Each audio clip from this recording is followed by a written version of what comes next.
Imagine a continent where societies had been developing for thousands of years, long before it came to be known as America. At the end of the 15th century, European maritime expeditions crossed the Atlantic, and from that moment on, a new chapter in world history began, one that was slow, complex, and far from straightforward. In the 17th and 18th centuries, colonies formed here, living under the rule of European powers. But over time, the idea of independence took root among them. Here we will learn exactly how these colonies came to the decision to sever ties with the British Empire, how the new republic was established, and what contradictions were embedded in its foundation from the very beginning. We will walk through the key stages, from the colonial period to the formation of the state, through conflicts, reforms, and internal crises, which shaped the country's character for centuries to come. This is not just a story, it is a coherent history of formation, and it begins long before the emergence of America itself. Imagine the world at the close of the 15th century. Europe is a continent in motion, restless, ambitious, and anxious all at once. For centuries, the great trade routes to the east had been the arteries of European commerce. Spices, silks, and precious goods flowed westward from Asia through a long chain of merchants, middlemen, and overland passages. But those arteries were becoming dangerously narrow. The Ottoman Empire now controlled the most strategic crossroads between East and West, and the cost of doing business along the old routes was climbing steadily higher. Something had to give, and in the courts of Lisbon and Seville, a new kind of ambition was taking shape, not overland, but seaward. Portugal had already been pushing south and east for decades, tracing the coastline of Africa in search of a passage to India. The shipbuilders had refined the caravel, vessel light enough to maneuver, sturdy enough to endure, and the navigators had developed techniques for sailing far from the side of land. The age of maritime exploration was already underway, but it was Spain that would make the move that changed everything. Into this world steps a figure who, depending on your perspective, was either a visionary, a stubborn dreamer, or a man who got extraordinarily lucky in being wrong. His name was Christopher Columbus. Columbus had an idea, a bold one. Rather than sailing east to reach Asia, why not sail west, straight across the Atlantic Ocean? The logic was sound in principle. The earth is round, so every direction eventually leads somewhere. But Columbus's calculations were off. Dramatically off. He significantly underestimated the circumference of the Earth. Had there been nothing but open water between Europe and Asia, his ships would have run out of supplies, and his crew would never have returned. For years, Columbus took his proposal from court to court and was turned away. The Portuguese king rejected him. Advisors in Spain challenged his math, and honestly, they weren't wrong to be skeptical. But in 1492, the Spanish monarchs, Ferdinand and Isabella, flush with the completion of the reconquest of the Iberian Peninsula, decided to take the gamble. 3 ships were outfitted: the Niña, the Pinta, the Santa Maria, and on the 3rd of August, 1492, Columbus and a crew of roughly 90 men sailed out of the port of Palos de la Frontera, heading west into the open Atlantic. The weeks that followed were a test of nerve. The oceans seemed to have no end.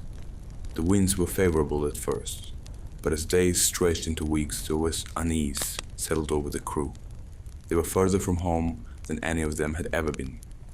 There were no landmarks, no familiar stars at the right angles, no certainty of what lay ahead, or whether anything lay ahead at all. Columbus kept 2 logs, one that recorded the true distance traveled, and one he shared with the crew, showing smaller numbers, so they wouldn't panic. Then, just before dawn on October 12th, 1492, a lookout on the Pinta named Rodrigo de Triana spotted something in the darkness. Land. Columbus made landfall on an island in what we now call the Bahamas. He named it San Salvador. He stepped ashore, planted a flag, and claimed the land for the Spanish crown. And here is where the story becomes complicated and important to understand carefully. This was not a discovery of empty land. The island was already home to people, the Taino, who had their own language, their own governance, their own spiritual world, and their own understanding of the cosmos. They came to the shore and watched these strange ships. They offered gifts. They were curious and at first welcoming. Columbus, for his part, was impressed by their gentleness. He wrote in his journal that they would make good servants. What Columbus had stumbled into was not the outer edge of Asia, as he believed until his dying day. He had reached the outer edge of 2 continents, vast, complex, and populated by tens of millions of people, that Europe had no idea existed. This was not the opening of a new world. It was the collision of 2 worlds that had been developing entirely separately for thousands of years. The consequences began to unfold almost immediately. Columbus made 4 voyages in total. Spanish settlements followed. Then came the machinery of empire, governors, soldiers, priests, and administrators. And with them came something no sword or cannon could have achieved on its own: disease. The indigenous populations of the Americas had no immunity to the illnesses that Europeans carried: smallpox, measles, typhus, influenza. Epidemics swept through communities with catastrophic speed. Historians estimate that within a century of first contact, the indigenous population of the Americas had declined by somewhere between 50 and 90%.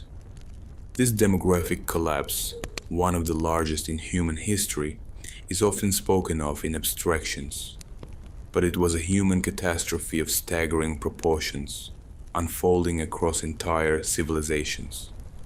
At the same time, something else was happening, something that would reshape the entire planet's ecology, diet, and economy.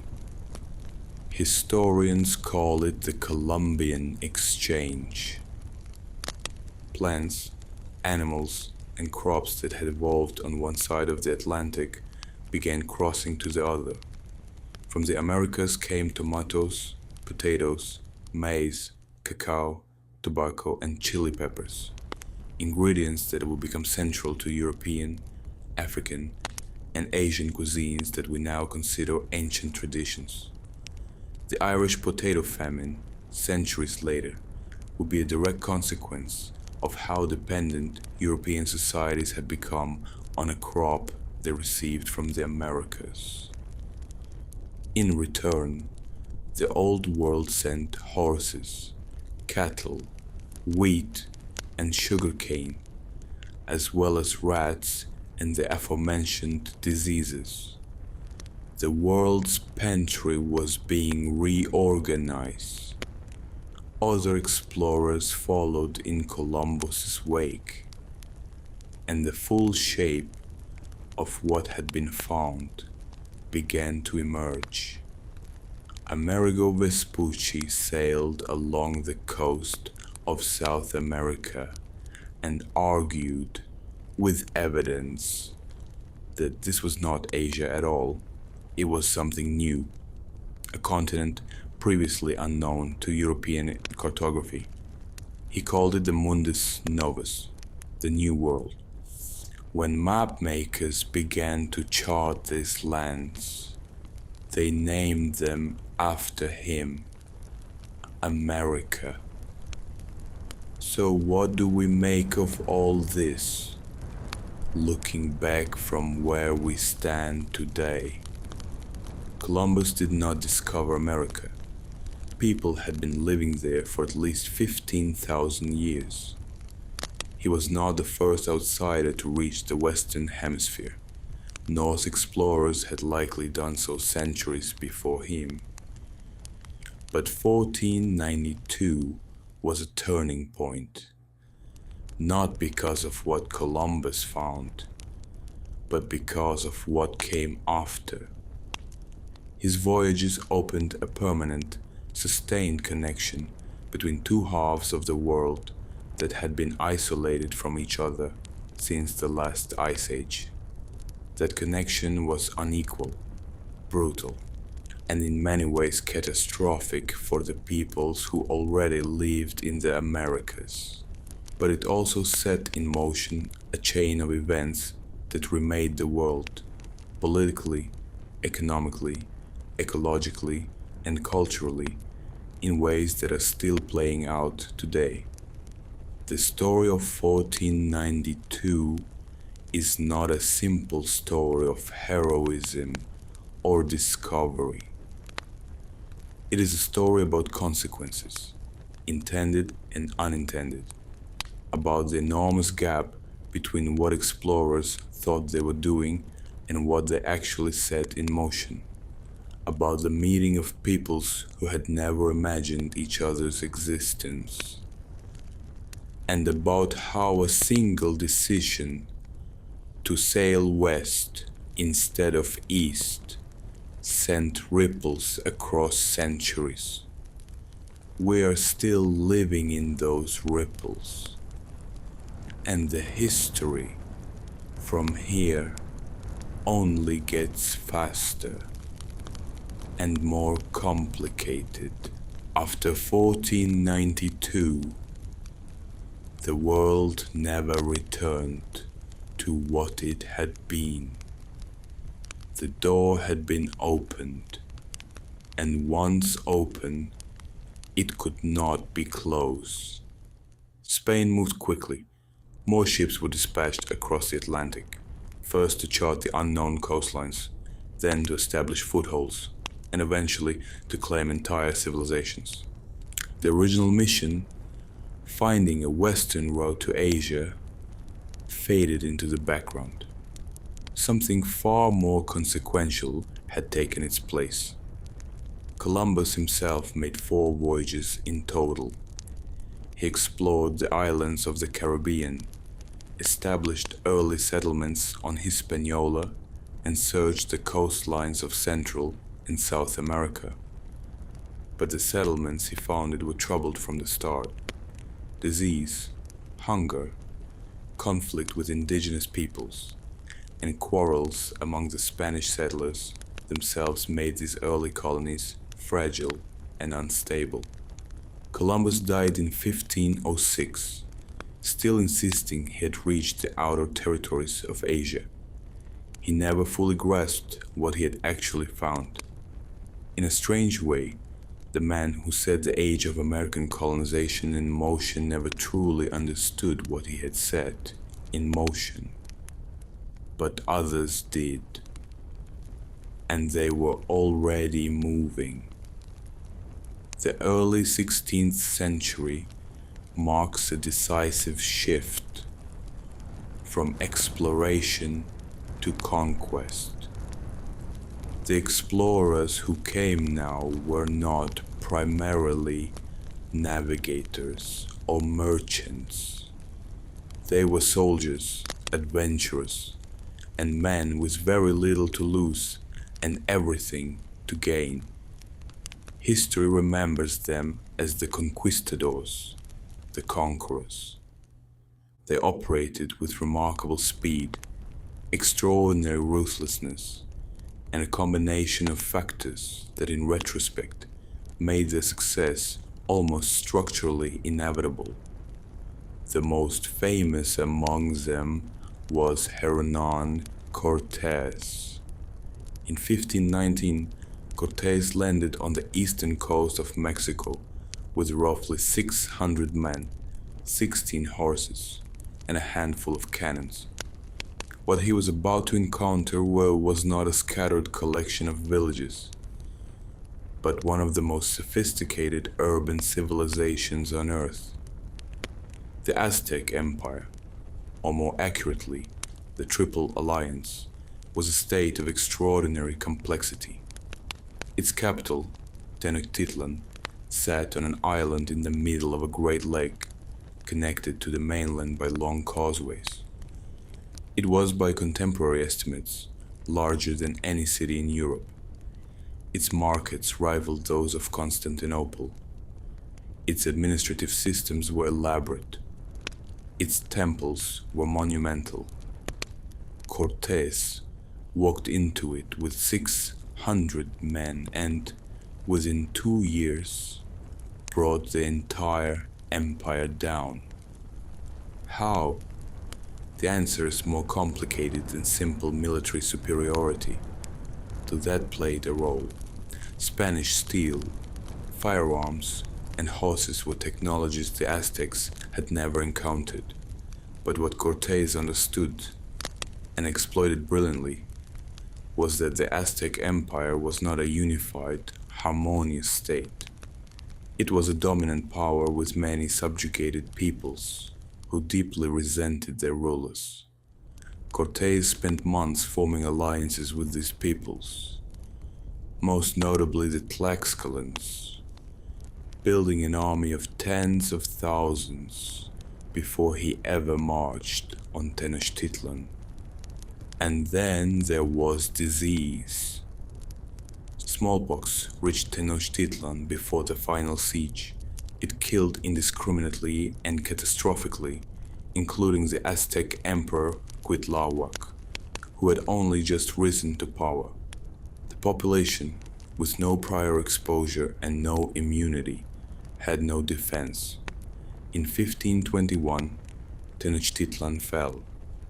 What had been one of the great cities of the world was reduced to rubble. On its ruins, the Spanish would build Mexico City. Almost simultaneously, a parallel story was unfolding thousands of miles to the south. Francisco Pizarro was a man of humble origins, nearly illiterate and relentlessly ambitious. In the early 1530s, he led a force of fewer than 200 men into the Andes, the mountain spine of South America, and confronted the Inca Empire. The Incas were, if anything, even more formidable than the Aztecs in terms of territorial reach. Their empire stretched over 4,000 miles of coastline and mountain range, connected by an extraordinary network of roads and communication systems, It was governed with remarkable efficiency for its size. But Pizarro arrived at a moment of internal crisis. The Inca Empire had just emerged from a devastating civil war between two royal brothers. The empire was fractured, suspicious, and vulnerable. Pizarro moved with breathtaking audacity. At a meeting in the city of Cajamarca in 1532, he captured the Inca emperor Atahualpa, surrounded by thousands of his own soldiers, through a surprise ambush that killed thousands in a matter of hours. Atahualpa offered a ransom, a room filled once with gold and twice with silver. The Spanish accepted, received the treasure, one of the largest ransom payments in history, and then executed him anyway. The Inca state, deprived of its leader, fragmented. Within a decade, Spain controlled the entire Andean region. These conquests were not the end of the story. They were the beginning of something larger and more enduring, the construction of a colonial system.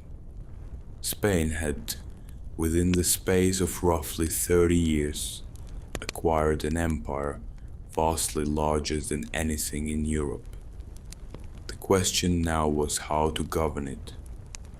The answer came in the form of the viceroyalty system, two enormous administrative regions carved out of the Americas. The viceroyalty of New Spain covered Mexico, Central America, and parts of North America. The viceroyalty of Peru covered most of South America. Each was governed by a viceroy appointed by the Spanish crown, operating a bureaucracy transplanted from Europe onto American soil. Cities were founded on a grid plan, centered around a main plaza, a church, and a government building. A spatial logic that can still be read in hundreds of Latin American city centers today. Roads were built, trade routes established, legal codes written. But the system rested on something darker. The encomienda was the economic engine of early Spanish colonialism. Under this system, Spanish settlers were granted the labor of a specified number of indigenous people. In theory, the encomendero was responsible for the welfare and Christian instruction of those in their care. In practice, the system was a mechanism of forced labor, operating under conditions that were frequently lethal. Indigenous people were compelled to work in mines, fields, and construction projects. The silver mines of Potosi, in what is now Bolivia, became the most productive in the world and consumed human lives at a staggering rate. Estimates suggest that over the centuries of colonial mining, hundreds of thousands died from exhaustion, accidents, and mercury poisoning in the processing of silver ore. The wealth extracted from these mines flowed across the Atlantic and reshaped the European economy. Spanish silver-funded wars built cathedrals and floated the debts of empires. It also triggered one of the earliest examples of global inflation, as the sudden flood of American silver devalued currencies across Europe. Alongside the soldiers and administrators came the missionaries. The Catholic Church was a co-partner in the colonial enterprise, and its representatives arrived in enormous numbers. Franciscans, Dominicans, Augustinians, Jesuits. They built churches on the foundations of indigenous temples. They learned local languages, produced grammars and dictionaries, and translated scripture. They baptized millions. For the Church, this was the fulfillment of a sacred mission, the saving of souls in a new world that Providence had revealed to Christian Europe. Some missionaries genuinely protected indigenous communities from the worst abuses of the colonial system. The Dominican friar Bartolomé de las Casas became a fierce and tireless advocate for indigenous rights, writing accounts of Spanish atrocities that remain haunting to this day. But the missionary project was also a project of cultural erasure. Indigenous religions were suppressed, sacred objects were destroyed, ancient texts, the codices that preserved centuries of knowledge, history, and cosmology, were burned. An entire dimension of human civilization was deliberately unmade. And beneath all of it, conquest, the labor systems, the missionary work, ran the invisible force that did more damage than any sword. Disease, smallpox, measles, typhus, influenza. These illnesses, common in Europe and carried in the bodies of every arriving ship, were entirely new to the Americas. The indigenous population had no acquired immunity, no prior exposure, no biological preparation. The results were apocalyptic. Epidemics moved faster than armies, reaching populations that had never even seen a European. Entire communities were wiped out before the Spanish arrived to conquer them. Historians estimate that between 1492 and 1600, the indigenous population of the Americas declined by somewhere between 50 and 90%. A demographic catastrophe with few parallels in recorded history.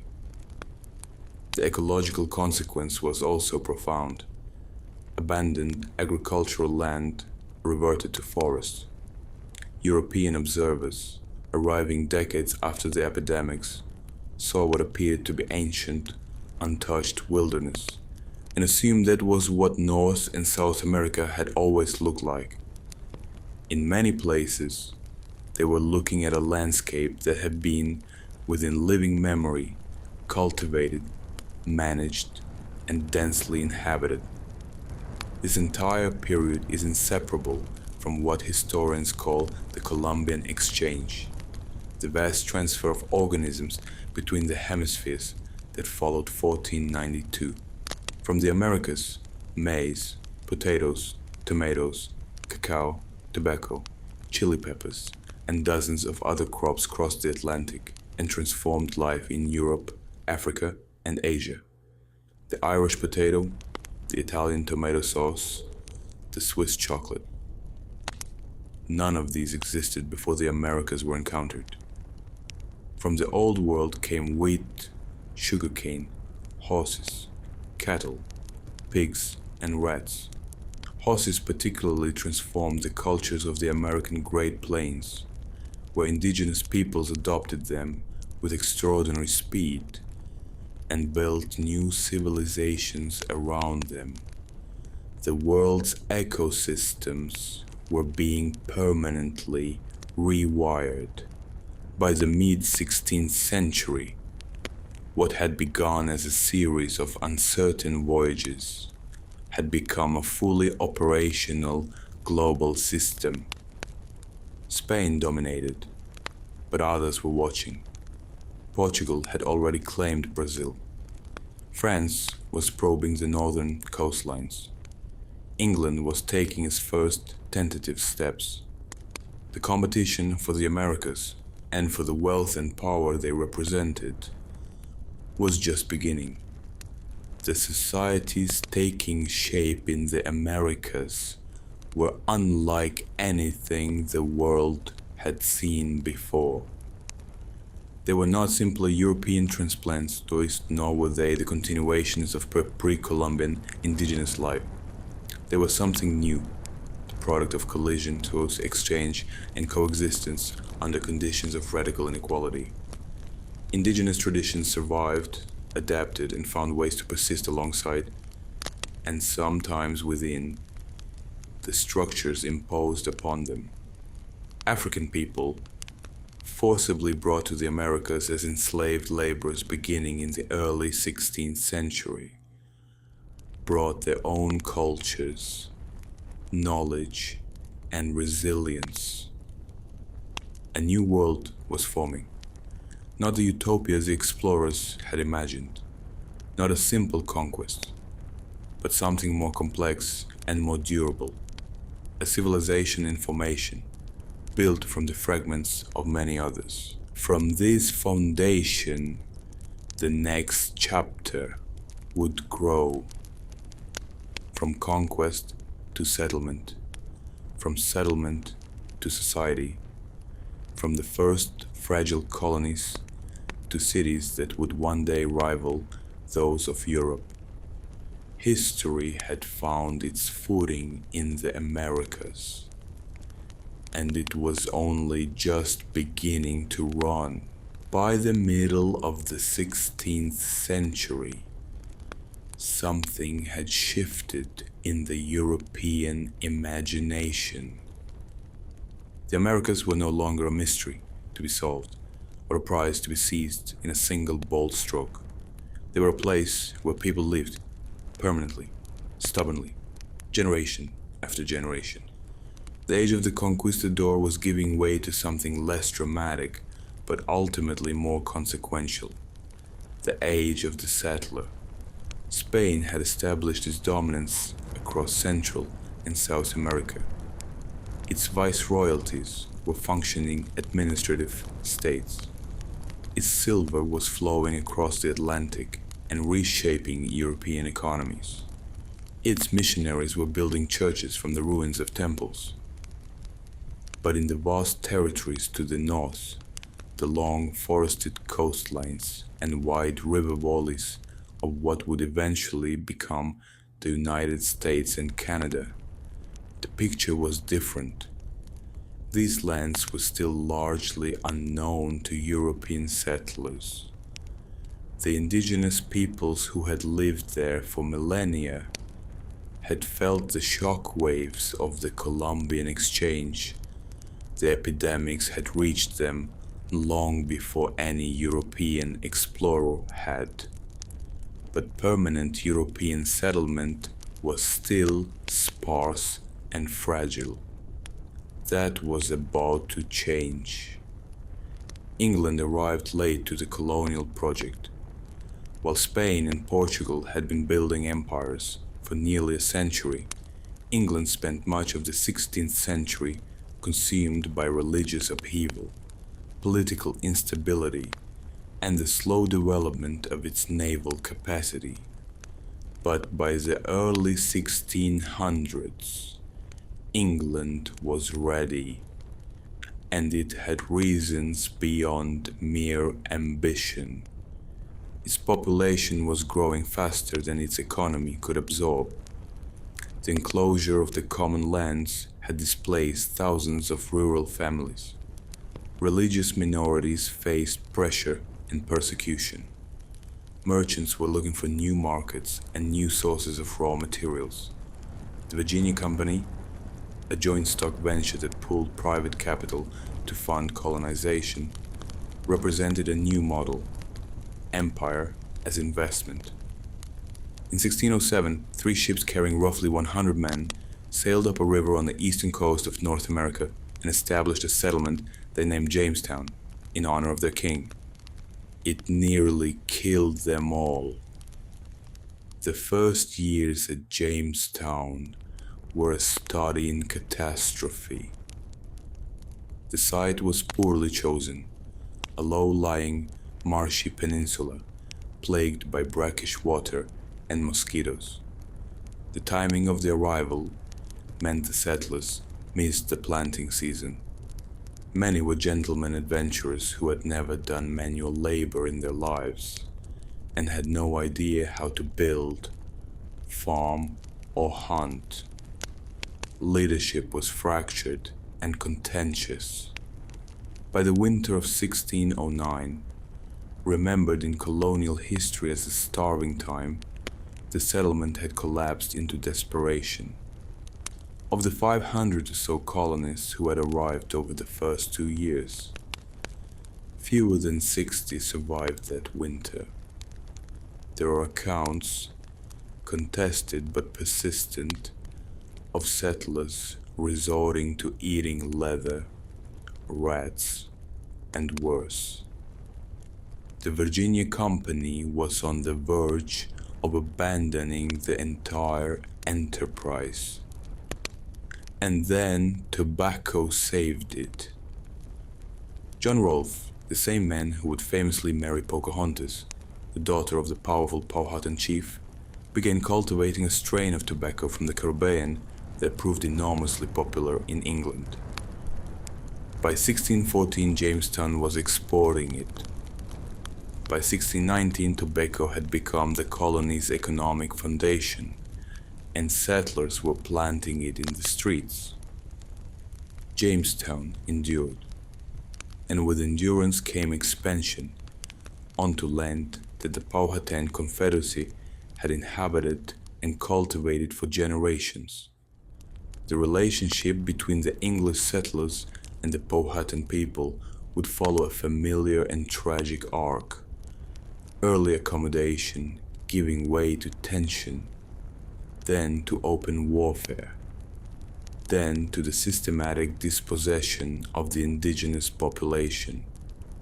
While Jamestown was fighting for its survival in the South, a very different kind of colony was taking shape to the north. In the autumn of 1620, a ship called the Mayflower crossed the Atlantic, carrying 102 passengers. Among them were a group of religious separatists, people who believed the Church of England had drifted too far from true Christian practice and who were seeking a place where they could worship as they chose. History has given them the name Pilgrims, which carries a kind of reverence that perhaps obscures how desperate and unlikely their situation actually was. They landed in late November, in what is now Massachusetts, far north of where they had intended to go.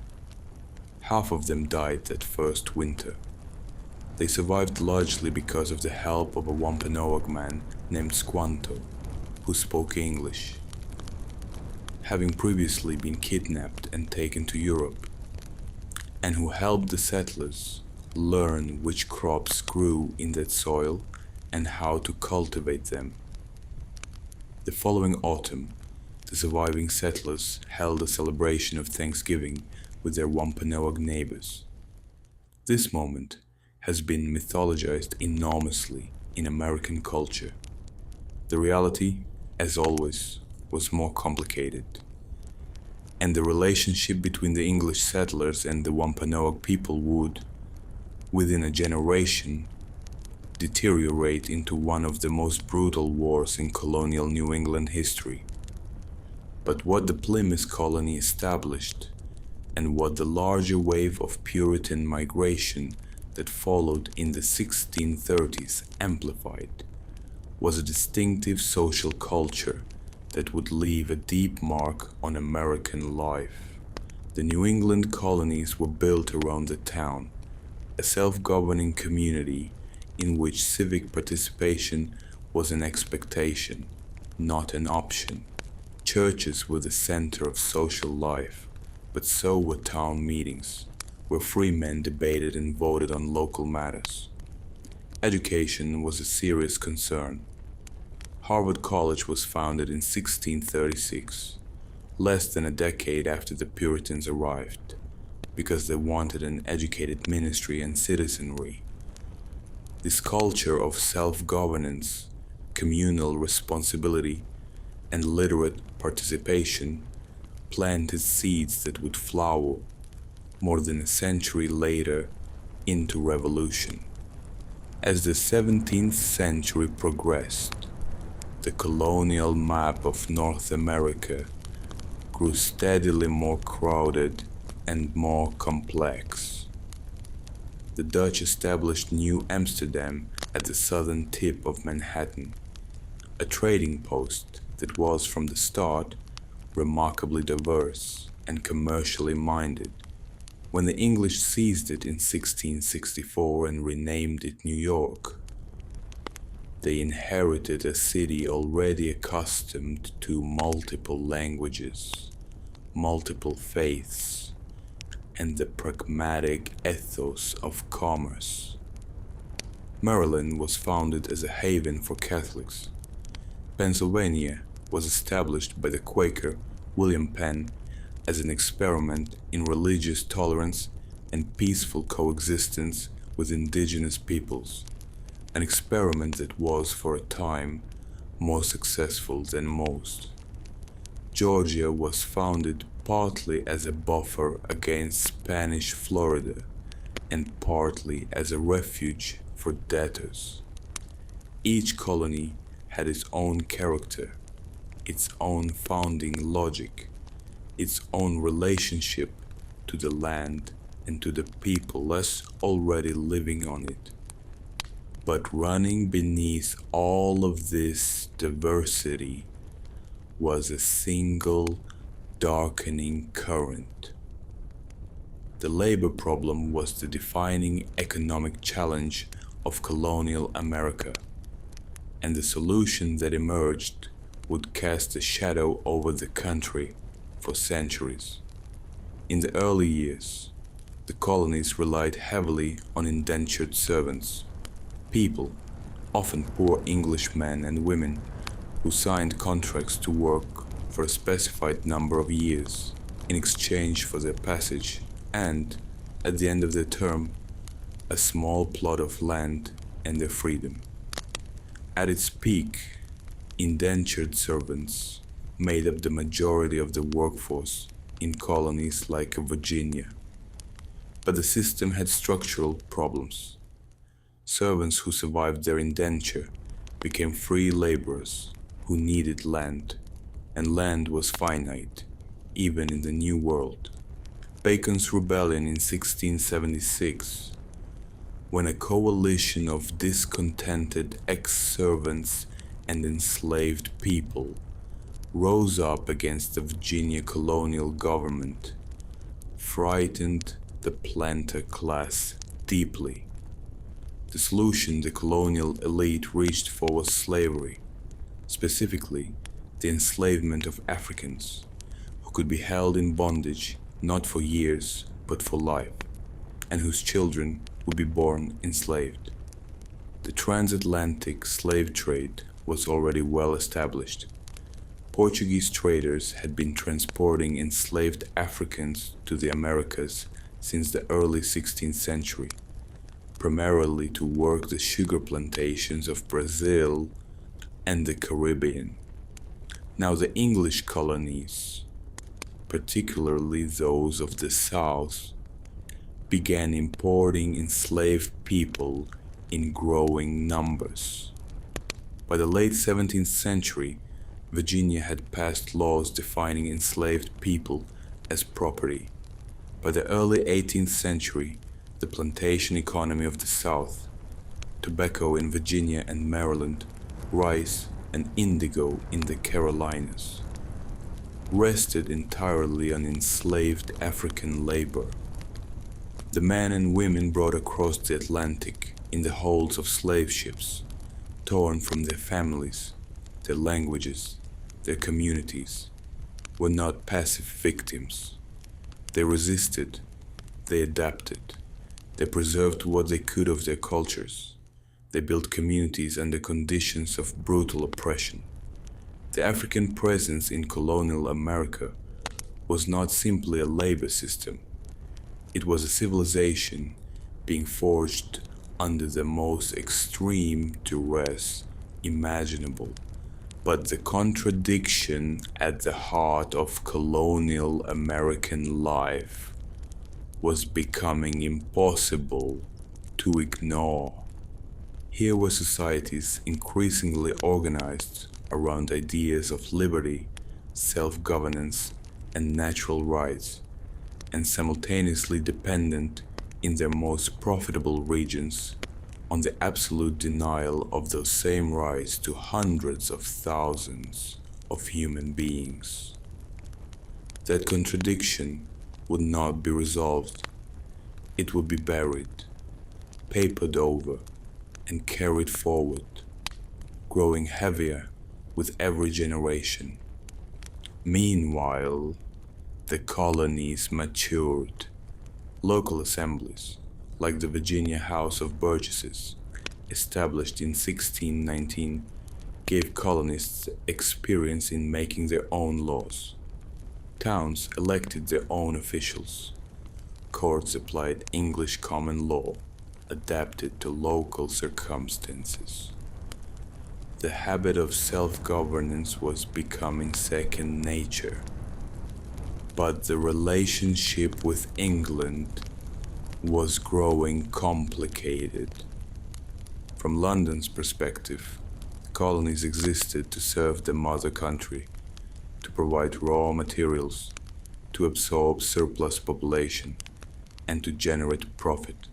The Navigation Acts, passed in the mid-17th century, required colonial goods to be shipped on English vessels through English ports, according to English rules.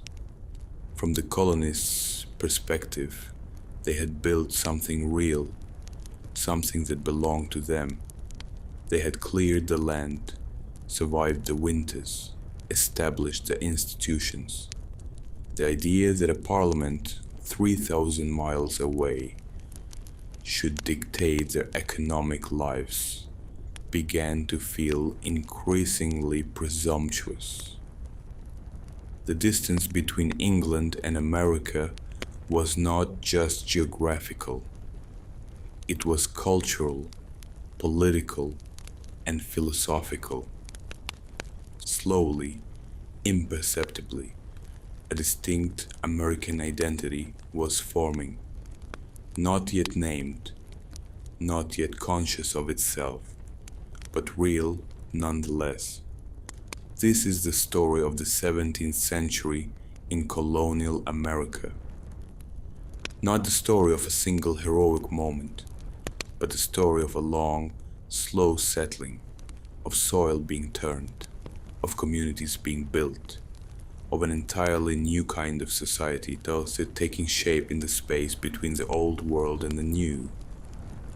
A society built on extraordinary courage and terrible injustice, on the desire for freedom and the practice of slavery, on self-reliance and dependence on institutions thousands of miles away. These tensions were not accidents. They were built into the foundation. And as the 18th century approached, they were about to demand an answer. By the middle of the 18th century, the American colonies had become something that no one had entirely planned. They were not outposts. They were not temporary settlements waiting for instructions from across the ocean. They were societies, mature, complex, and increasingly confident in their own judgment. Towns had their own newspapers, their own courts, their own assemblies. Merchants had built trade networks that stretched from Boston to Barbados. Farmers had worked the same land for 3 and 4 generations.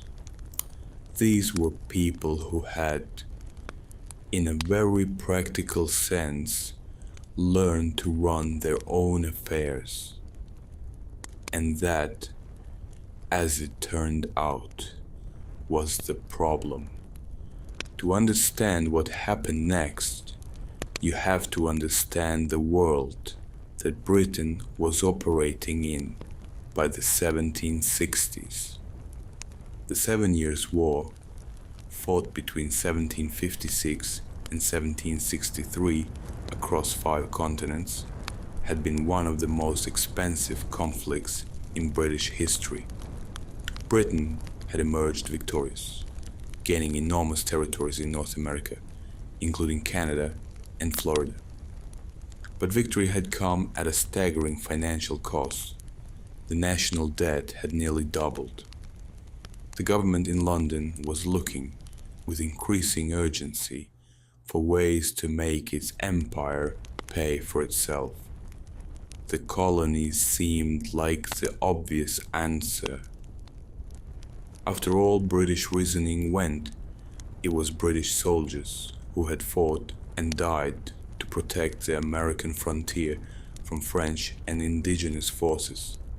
It was the Royal Navies that kept Atlantic trade routes open. Surely the colonists, who had benefited enormously from this protection, could bear some share of the cost. In 1765, Parliament passed the Stamp Act, a tax on virtually every piece of printed paper in the colonies, from legal documents to newspapers to playing cards. It was not a large tax by any objective measure, but it ignited something that London had not anticipated. The colonies erupted, not immediately with muskets, but with arguments. And the arguments were devastating in their clarity. The colonists were British subjects. They believed in British law and British constitutional tradition, which held that taxation required the consent of those being taxed. But the American colonies had no representatives in Parliament.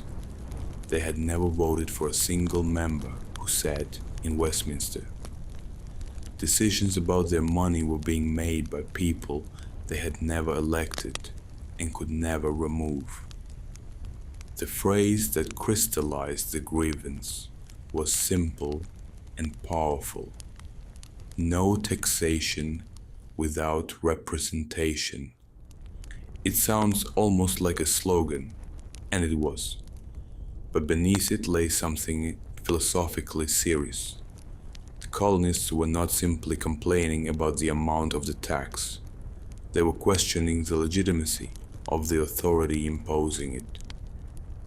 And once you start questioning legitimacy, you have moved onto very dangerous ground.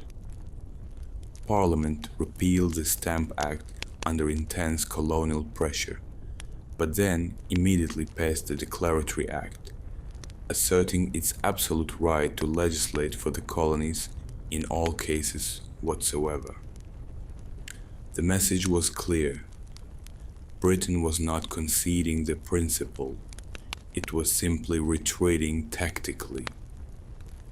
The tension did not ease, it escalated. Over the following decade, the conflict moved through a series of escalating confrontations, each one hardening positions on both sides. The Townshend Acts of 1767 imposed new taxes on imported goods: glass, paper, paint, tea. The colonists responded with organized boycotts of British merchandise. Colonial women in particular played a crucial and often under-acknowledged role in this resistance, organizing spinning bees and homespun campaigns to replace British textiles with locally made cloth. In 1770, British soldiers stationed in Boston, resented by the local population as an occupying force, opened fire on a crowd of colonists in what became known as the Boston Massacre. 5 people died. The event was seized upon by colonial writers and artists, most notably Paul Revere, whose engraving of the scene spread through the colonies and transformed a street brawl into a political symbol. Then came tea. The Tea Act of 1773 actually lowered the price of tea in the colonies, but it did so in a way that gave the British East India Company a monopoly on the trade, cutting out American merchants. On the night of December 16th, 1773, a group of colonists, some of them disguised as Mohawk Indians, boarded 3 ships in Boston Harbor and dumped 342 chests of British tea into the water. The Boston Tea Party, as it came to be called, was not the act of a mob. It was a carefully planned political statement, and Britain's response, the coercive acts of 1774, which closed Boston's port, curtailed Massachusetts self-governance, and required colonists to house British troops, only accelerated the drift toward open conflict. The colonies began coordinating as never before. The First Continental Congress met in Philadelphia in the autumn of 1774. Delegates from 12 of the 13 colonies gathered to discuss their shared grievances and to coordinate a response. They were not yet talking about independence. Most of them still thought of themselves as loyal British subjects demanding their constitutional rights. But events were moving faster than ideas. On April 19th, 1775, British troops marched from Boston toward Concord, Massachusetts, with orders to seize a colonial weapons depot. At the village of Lexington, they encountered a small group of colonial militia standing in their path. Someone, no one knows who, fired a shot, and the world changed. By the end of that day, the British had suffered nearly 300 casualties. The colonial militia had demonstrated that they would fight. The American Revolutionary War had begun. The war that followed was, by any rational military analysis, one that Britain should have won easily. The British Army was among the most professional in the world. The Royal Navy was unmatched. Britain had the financial resources, the industrial capacity, and the logistical infrastructure of a global empire. The colonial forces, eventually organized under the command of George Washington, had almost none of these things. Washington was not a brilliant battlefield tactician. He lost more battles than he won, but he understood something that proved more important than tactical genius. He understood that he didn't need to defeat the British Army. He just needed to keep his own army in existence long enough for Britain to lose its will to fight. Washington's strategy was patience, an agonizing, often humiliating patience. He retreated when he had to, held his army together through desperate winters at Valley Forge and Morristown, and waited for opportunities rather than forcing confrontations he couldn't win. Meanwhile, the political work continued in parallel. On July 4th, 1776, the Second Continental Congress adopted the Declaration of Independence, a document drafted primarily by Thomas Jefferson that announced to the world why the colonies were breaking from Britain. Its famous opening is worth dwelling on because it represented something genuinely new in the history of political thought. The Declaration asserted that all men are created equal, that they are endowed with certain unalienable rights, life, liberty, and the pursuit of happiness, that governments derive their just powers from the consent of the governed, and that when a government becomes destructive of these ends, The people have the right to alter or abolish it. These were not modest claims. They were a philosophical revolution dressed as a political document.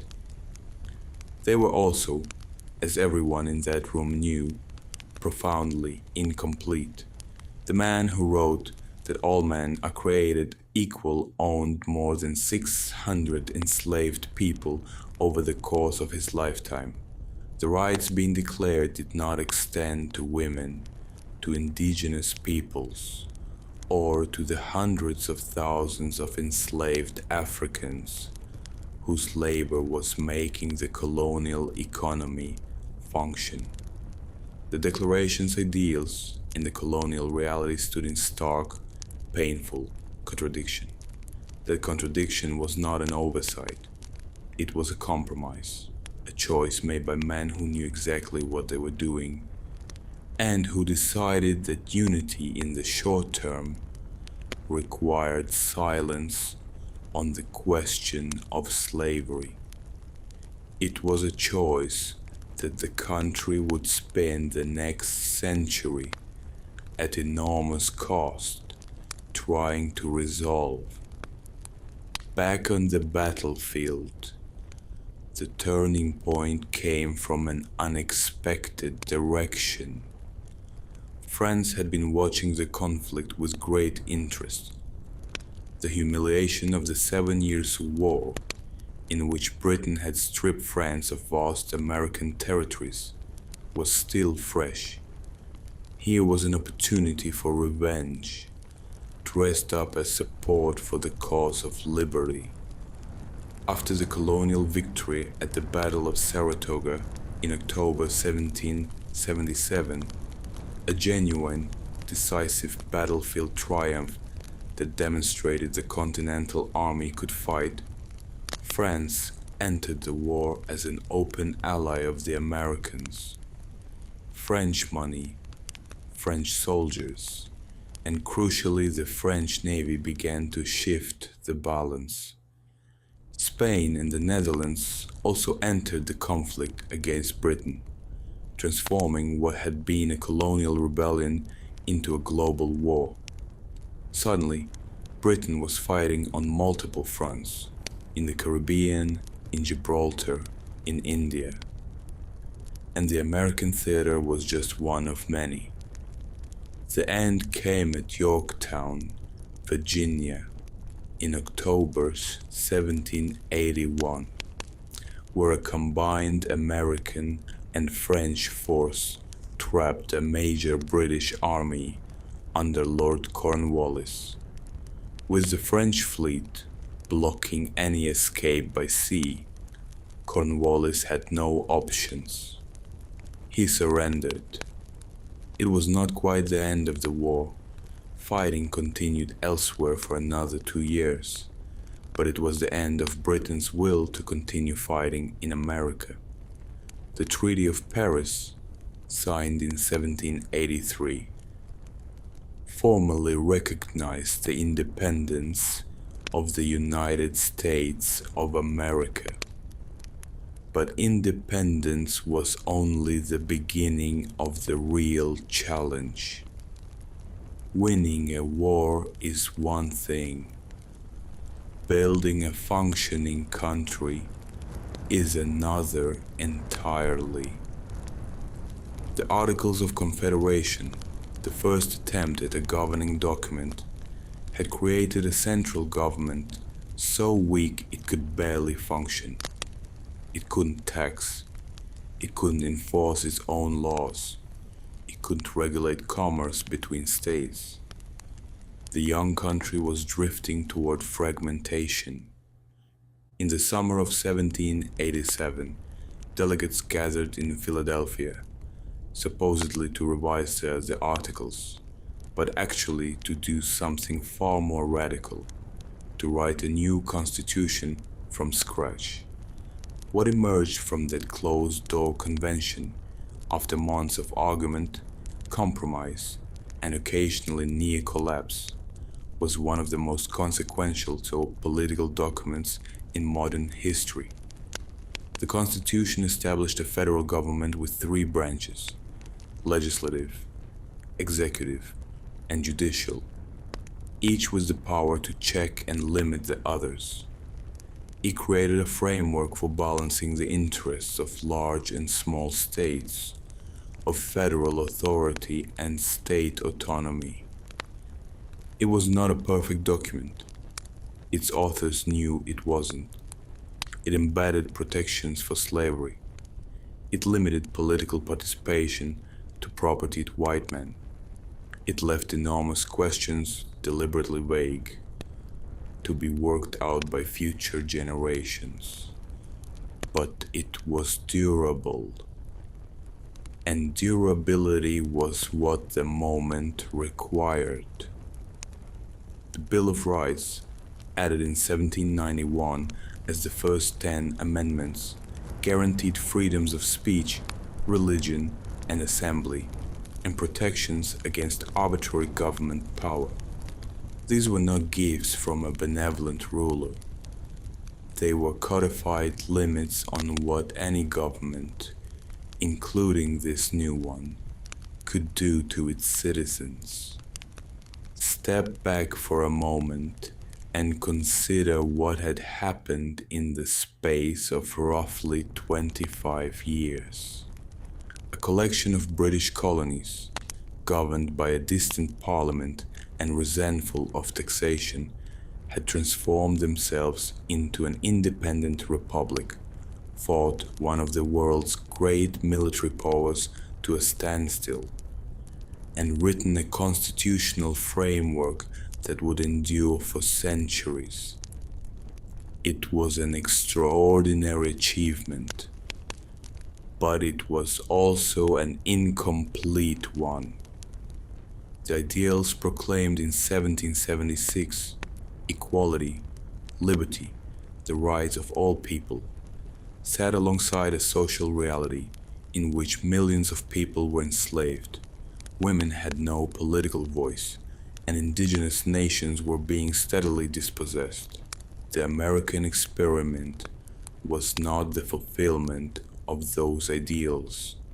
It was the beginning of a long, painful, unfinished argument about them, an argument that would eventually tear the country apart, and then, at enormous cost, begin to put it back together. History was moving faster now, and the questions it was asking were getting harder to avoid. End of script. There's approximately 1,590 words / approximately 12 minutes at 130 words per minute. Key improvements made. Full context on the 7 Years' War as the financial trigger for colonial taxation. Detailed progression through Stamp Act to Townshend Acts to Boston Massacre to Tea Party to coercive acts. Women's role in the colonial boycotts included. Washington's strategy reframed as deliberate patience rather than military weakness. Deep treatment of the Declaration's contradictions. Jefferson's slave-holding foregrounded. France's entry explained through the lens of 7 Years' War revenge. The Articles of Confederation failure explained as the motivation for the Constitution. The Constitution presented honestly, durable but flawed, with slavery embedded. Thematic close framing the revolution as the beginning of an argument about equality, not its resolution. After 1783, the hardest work began. Winning independence had required courage and sacrifice, but building a lasting country was required something harder and less dramatic: the slow work of compromise, institution building, and learning to live with people you profoundly disagreed with. George Washington understood this with unusual clarity. Everything he did as the first president would set a precedent: how he used power, how he restrained it, how he related to Congress and the courts. He served 2 terms, and then, in an act that stunned European observers accustomed to leaders who clung to power until death, he stepped down voluntarily and went home. That single act, the peaceful transfer of power, may have been his greatest contribution to the Republic, but beneath the achievements of the founding era, the unresolved contradiction was always there: slavery. The man who wrote that all men are created equal had chosen, deliberately and knowingly, to leave slavery intact. They told themselves it was a temporary accommodation, that the institution would gradually wither on its own. It did not wither, it grew. The invention of the cotton gin made plantation agriculture vastly more profitable and vastly more dependent on enslaved labor. The economy of the South expanded westward. The North, meanwhile, was industrializing, running on wage labor, manufacturing, and trade. The two halves of the country were developing not just different economies, but different social worlds, with different assumptions about labor, freedom, and the kind of future America should have. Every decade brought new compromises: the Missouri Compromise, the Compromise of 1850, the Kansas-Nebraska Act. Each bought time. None resolved anything. And in the background, enslaved people were not waiting for politicians to debate their humanity. They were resisting, escaping, and bearing witness. Figures like Frederick Douglass, born into slavery, self-educated, transformed into one of the most powerful voices of the century, were forcing the country to confront what it was actually doing. The country was being asked, loudly and persistently, whether its founding ideals meant anything at all. The answer came in blood. In 1861, 11 southern states seceded and formed the Confederacy. The Civil War that followed was unlike anything the country had experienced, fought across the entire eastern half of the continent, devastating entire generations, and killing approximately 620,000 soldiers, more American deaths than in any other war before or since. Lincoln's Emancipation Proclamation of 1863 reframed the conflict. It was no longer simply a war to preserve the Union. It was a war to end slavery. A war, as Lincoln said at Gettysburg, to ensure that a nation conceived in liberty would not perish from the earth. The war ended in 1865. The 13th Amendment abolished slavery throughout the United States. 5 days after the Confederate surrender, Lincoln was assassinated. Reconstruction, the effort to rebuild the South and integrate formerly enslaved people into civic life, briefly created something remarkable. Black men voted, held office, and served in legislatures. Constitutional amendments guaranteed citizenship and equal protection under the law. But Reconstruction was systematically dismantled through violence, terror, and law. Segregation was enforced for nearly a century. The promise was broken, and the people it was meant to protect were left to face generations of legal oppression. Yet the country kept moving. Railroads stitched the continent together. Steel mills and factories transformed cities. Waves of immigrants arrived from Europe, Asia, and Latin America, adding their labor and their cultures to an already complex mix. By 1900, the United States had the largest economy in the world. The 20th century made isolation impossible. 2 world wars pulled America onto the global stage. When the second ended in 1945, the United States emerged as the dominant economic and military power on Earth. But power abroad did not resolve the contradictions at home. The civil rights movement of the 1950s and 1960s was the long-deferred reckoning.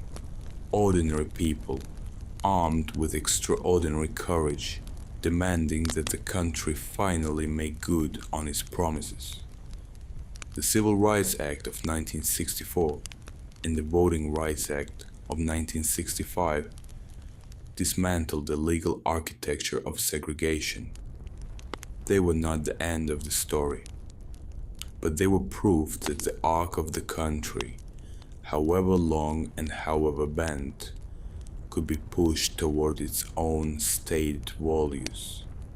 Look at the full sweep of this history, and a pattern emerges. Not a straight line, never a straight line. A pattern of promise and betrayal, of ideals stated boldly and fulfilled slowly, partially, painfully, and always incompletely.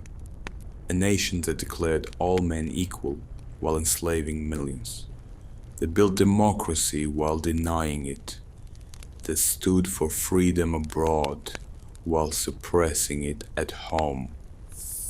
That tension is not a flaw in the American story. It is the American story. History does not end. It continues, in decisions being made today, in arguments still unfinished, in the distance still to travel between what this country has proclaimed and what it has actually been. The work is never finished. The story is never over.